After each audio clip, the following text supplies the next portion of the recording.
किसानों के साथ सरकार की कल होने वाली बातचीत को लेकर सरकार आज फैसला कर सकती है। किसानों ने 4 मांगों को लेकर सरकार के पास 29 दिसंबर यानी कल 11 बजे बात करने का प्रस्ताव भेजा है। आज सरकार बातचीत पर फैसला लेगी। सरकार बातचीत के लिए माने तो कल 7वें दौर की बातचीत होगी।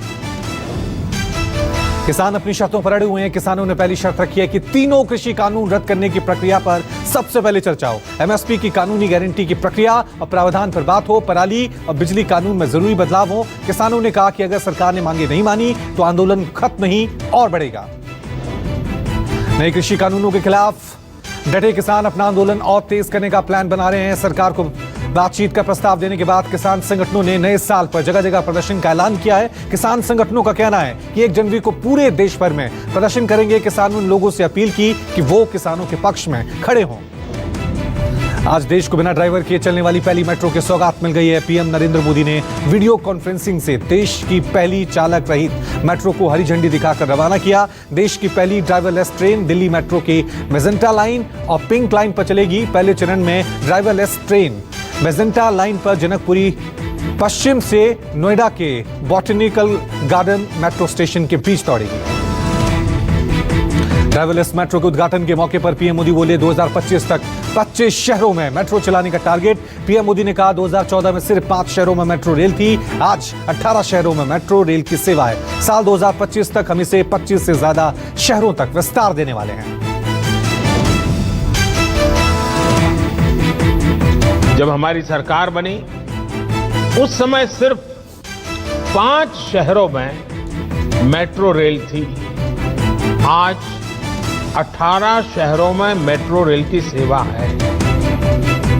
वर्ष 2025 तक हम इसे 25 से ज्यादा शहरों तक विस्तार देने वाले हैं।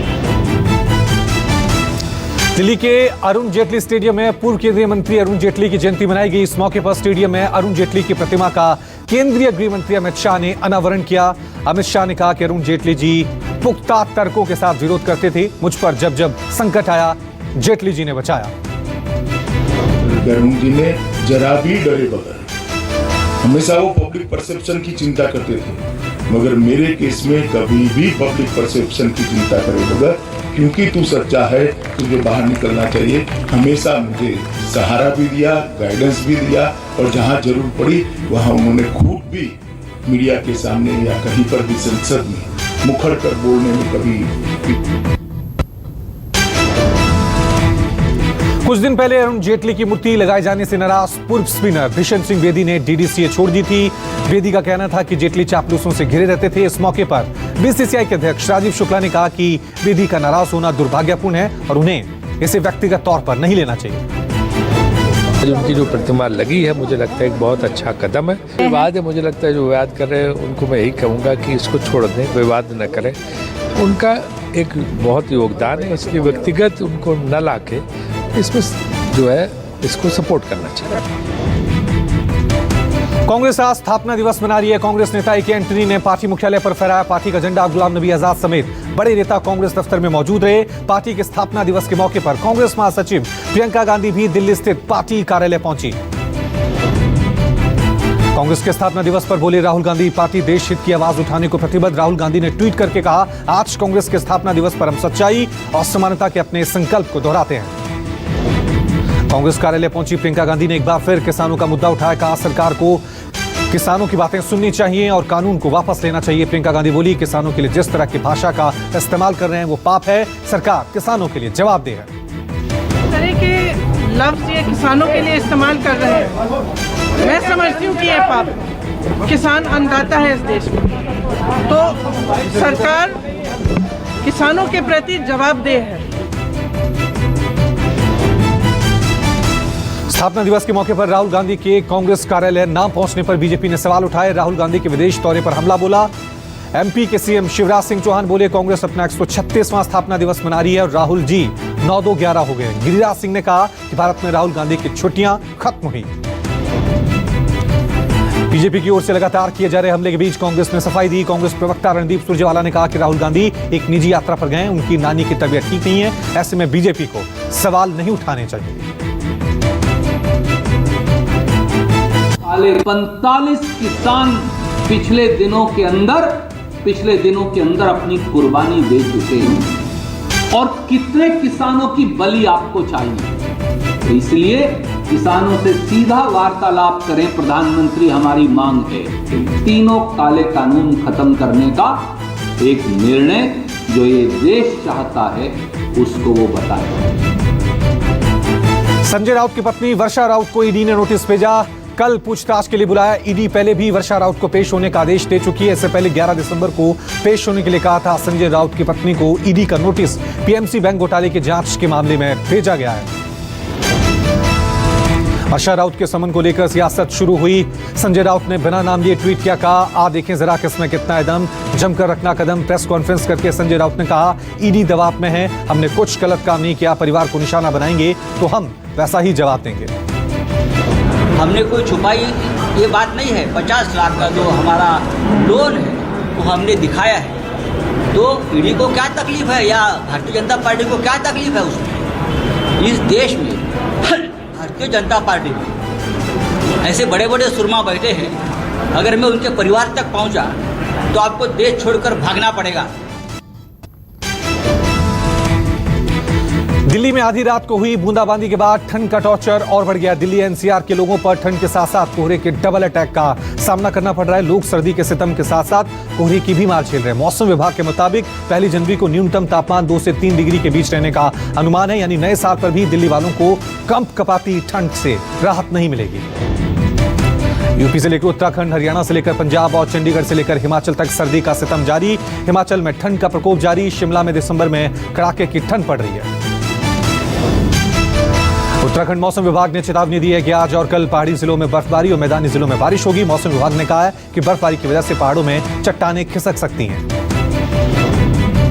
जम्मू के कटरा स्थित वैष्णो देवी में मौसम की पहली बर्फबारी हुई। वैष्णो देवी में मौसम बेहद सर्द मगर खूबसूरत हो गया। इस मौके पर यहां पहुंचे श्रद्धालु बहुत खुश नजर आए। हिमाचल और जम्मू ही नहीं, हरियाणा में भी ठंड 0 डिग्री की तरफ वहां पर पारा लुढ़क रहा है। हिसार में हड्डियां कपा देने वाली ठंड बढ़ गई है। हिसार में न्यूनतम तापमान 2.2 डिग्री पहुंच गया है।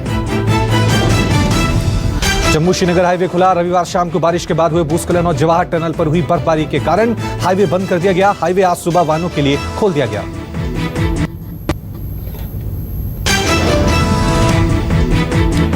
देश में कोने कोने तक कोरोना वैक्सीन पहुंचाने की आज से मेगा तैयारी। पंजाब, असम, आंध्र प्रदेश और गुजरात में आज से वैक्सीन की रिहर्सल। ड्राई रन में कोरोना वैक्सीन के लिए कोल्ड स्टोरेज और परिवहन व्यवस्था, टेस्टिंग की जगह पर भीड़ का प्रबंधन। देश में 24 घंटे में 20,000 नए मरीज आए, 21,000 लोग ठीक हुए। अब तक करीब 98 लाख लोग कोरोना को मात दे चुके हैं। स्वास्थ्य मंत्रालय के ताजा आंकड़ों के अनुसार भारत में कोरोना के कुल मामले बढ़कर 1 करोड़ 2 लाख हो गए हैं। कोविड संक्रमण के बीच नए साल के जश्न को लेकर राज्य अलर्ट है। राजस्थान में नए साल के जश्न को धूमधाम से मनाने आतिशबाजी पर प्रतिबंध लगाने का फैसला किया गया। राजस्थान में रात का कर्फ्यू जारी रहेगा और सड़कों और दूसरे सार्वजनिक स्थानों पर पुलिस की गश्त और कार्रवाई अधिक सख्त होगी।